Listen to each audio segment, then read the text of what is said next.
All right, everyone. Nikkihaley likes to talk a big game about how the establishment doesn't like her and wants to coronate Donald Trump, which is the opposite of reality. In reality, what they want is for Nikkihaley to be the nominee. Because Kasich effect polling aside, Nikkihaley would get absolutely gobsmacked by Joe Biden. Partially because 20 or 30% of the Republican Party would choose not to support her were she nominee. I would be one of these people, speaking as an independent who leans towards the Republican side at this moment. In 10 years, that may or may not be the case. It depends on the party's ideologies and who the candidates are. I wouldn't vote for Nikkihaley myself. I'd say, well, better the devil that you know. But I'm just going to sit it out. I'll vote for the Libertarians or I'll vote for Mickey Mouse or something like that. Mount a write-in campaign and tell people as a protest vote they should vote for Tarl Warwick or something like that. WAPO coming out here, link in the description. I'm not going to bother archive. It's a tweet about a post from the Washington Post. Claiming, again, it's an opinion piece. It's not from the board of editors, but it cleared them, saying that Donald Trump owes the American people a debate with Nikkihaley. The coronation process is unjust and wrong.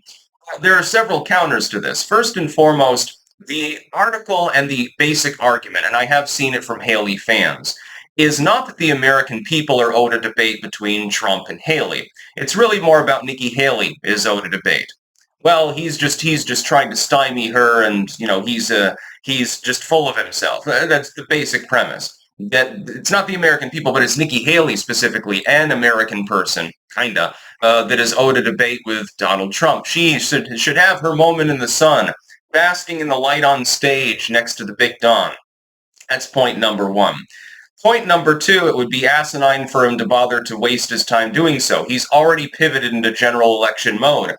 Throughout this campaign, it has been Donald Trump campaigning for the presidency and everyone else in the field campaigning to be nominee. They're not the same. It's different.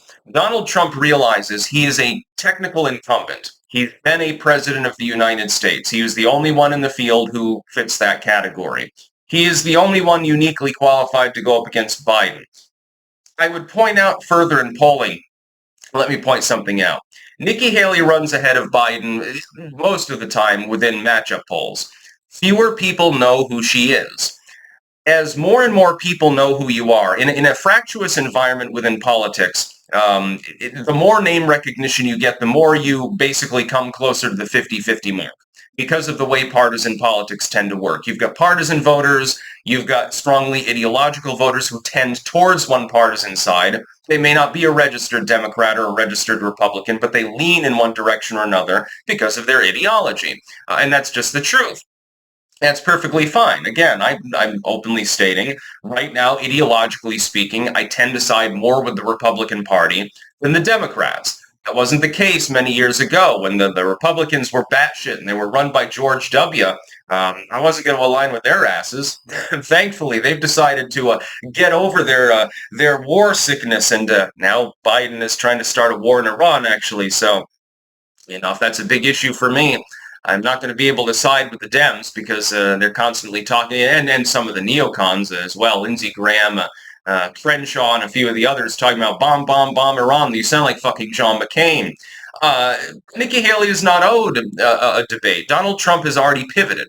At this point, anything that he does outside of campaigning against Joe Biden, holding his normal rallies according to a general schedule, is superfluous, number one.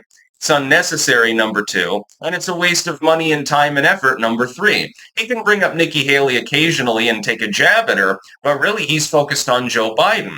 She's focused on Donald Trump. She's not focusing on Joe Biden. She was laughing the other day about the Jean Carroll case. Yeah, that's a very, very principled of you. A defamation case based on literally just one person's claim without any further corroborating evidence whatsoever, and you're glomming aboard and crowing about it as though it's good for you. Nikkihaley is about 60 points behind Donald Trump in general election polling. Point number one.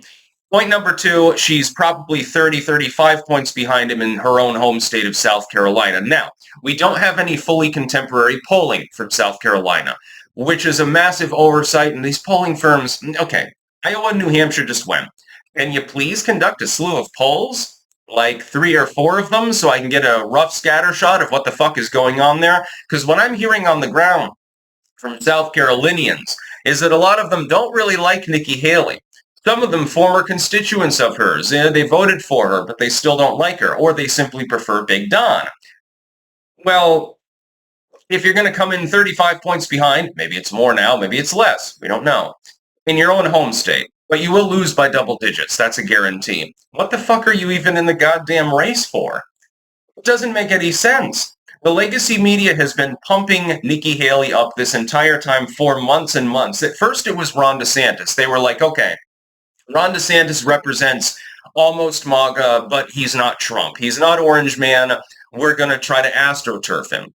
And it didn't work. DeSantis made a series of incalculable errors and fucked his own campaign. Again, I promised that I would not insult Ron DeSantis or his supporters anymore because he did cock-block Nikki Haley in Iowa.